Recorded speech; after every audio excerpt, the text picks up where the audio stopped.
Gould's bio in the Twin City Times, there was one phrase that really caught my attention. She says she came back to her senses and moved back to Maine. Well, I was hooked right then. I was intrigued, especially since I'm a fan of 19th century life.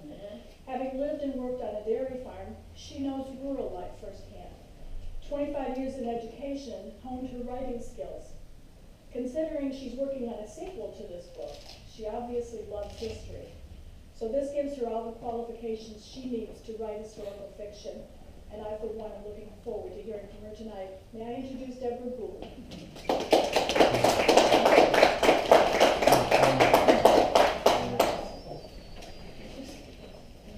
I did come to my senses. After college, I went to Boston. I worked for Houghton Mifflin Company, publishing house. I was there for a couple of years, and then one morning, I saw this billboard that said, "Mother, come back to me." The great state of Maine. I gave my notice and moved on. That was it. I was talking with David tonight on the way over. We were trying to figure out how long we've known each other, and I think it's 60 years. Are there anybody else in here knows somebody else from here for 60 years? You too? None of us is 60. So we are an historical item. My best friend has a picture of her holding me when I came home from the hospital. She's 2 years older than I am, and I'm over 60, so That's that pretty counts. good. That's pretty good. And we still get together. So David and I still get together after all these years. It's great. Anyway, I thought I'd do three things tonight. One of them is to talk a little bit about how this book came to be. Then read a little passage from the book. And then I want to show you, let you come up and look at some of the documentation that I have here that you can take a peek at. Does that all sound okay? Back in about 1990, I bought a house in East Piston. You know where East Piston is? Go to Gardner, go across the Kennebec, go a little bit south, bang. Pittston sits between the Kennebec River and the Eastern River, hence the title of the book. Anyway, it's a 1.5-story side hall entry, Greek Revival farmhouse that had floorboards like this. It had delicate woodwork. It had all the light in the world coming in through the south windows. It had meadows and apple trees and maple trees. It had stone walls. It had a house dump, which I went through. It had an old English barn. It had a sense of belonging that grabbed me right by the throat and would not let go.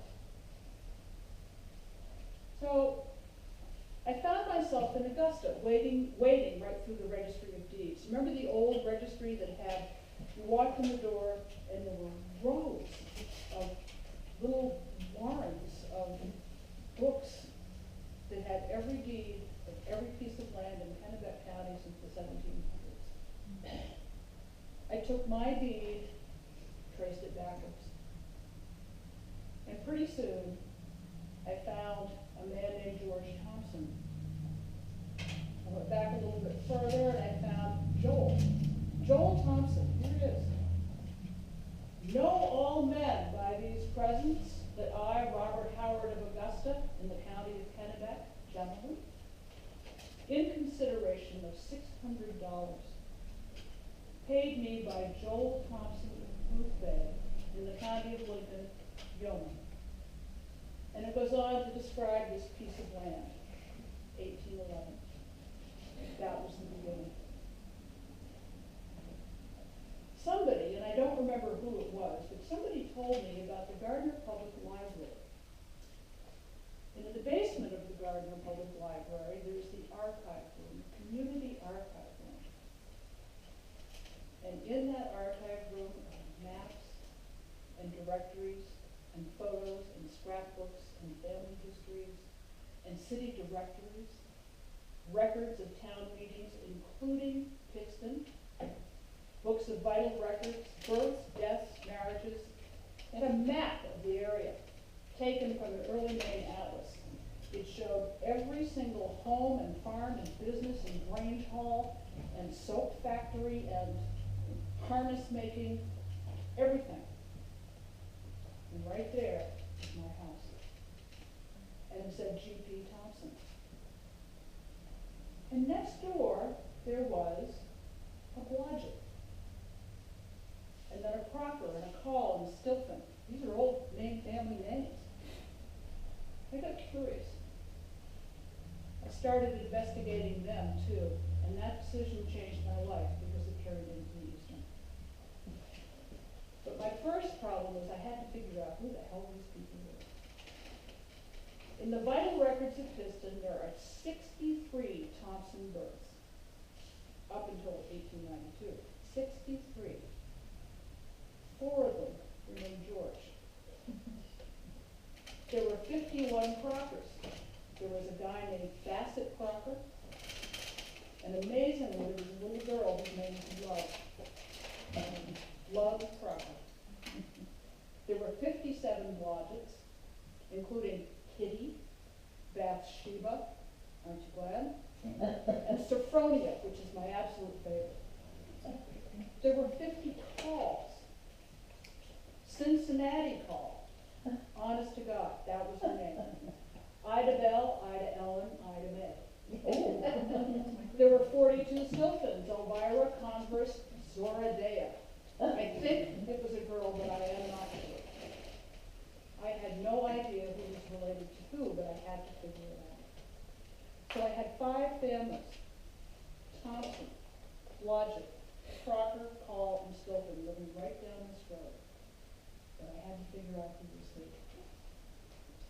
I made charts of all these families. I had pieces of paper all over my house, all over the kitchen, all over the dining room with husband, wife, children. And then the child would appear in another paper over here with husband, wife, children. This is the Stiltons. This is just some of them. This is me piecing together who these people were. Here's the backside. It turned out that these were, in fact, the Stiltons I was after, but it took me a while to figure it out. It's that whole thing. For instance, I have a brother whose name is John Allen Gould. Everybody named their kids the same, so you had to figure out whether this was the father, the son, the grandson, the great-great. It was anyway. In the Gardner Public Library, they have 100 years of newspapers and microphone. Some are now digitized. You can do it online, but back when I was doing this, they were all on rolls, and you had to sit there and practice them. Some were on backwards, so time went backwards, which was very confusing. Some were reversed, so it was like mirror writing.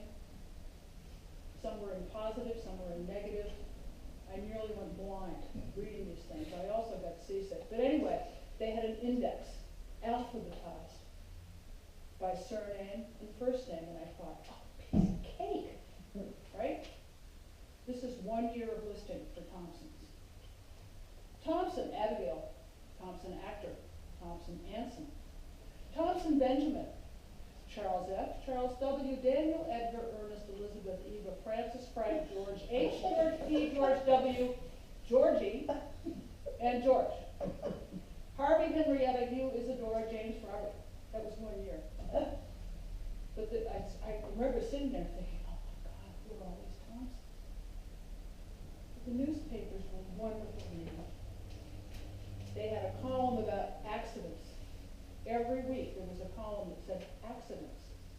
And it was people falling through sidewalks, stepping on nails, falling through the ice, cutting their feet off with axes, burning their, I mean, it was awful. No OSHA, right? So there weren't any safety factors here. They had a column, horse notes. I didn't get it. Think used cars.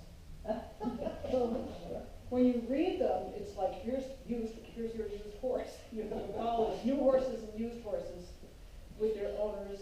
I mean, it's amazing. When I finally got it, it was like, they had court proceedings that were rather interesting. Lots of alcohol issues. His name was dry for a long time. Weather.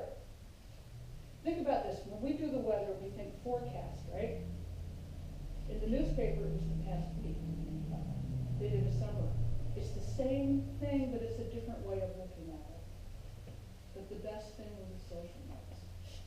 They had social notes for every community around Gardner. Gardner, West Gardner, Farmingdale, Randolph, Chelsea. I learned to head for the social notes. December 27, 1884. A few days ago, Mr. Scott Stilphin, remember that name, while cutting wood some little distance from his home. Does that mean not very far away? Or does that mean very far away? I don't know. Some little distance from his home, by a misstroke, struck the blade of the axe in the top of his foot, severing 3 arteries and cutting the bone of the large toe partly off. We learned he's doing well. Mr. Stilphin is able to walk about a little. I'll show you a photo of Scott Stilphin later. He had a cane. October 10th, 1885. This is during the Pittston Fair. A special credit is due Samuel Crocker, under whose leadership 18 yoke of oxen in one team entered the fairgrounds.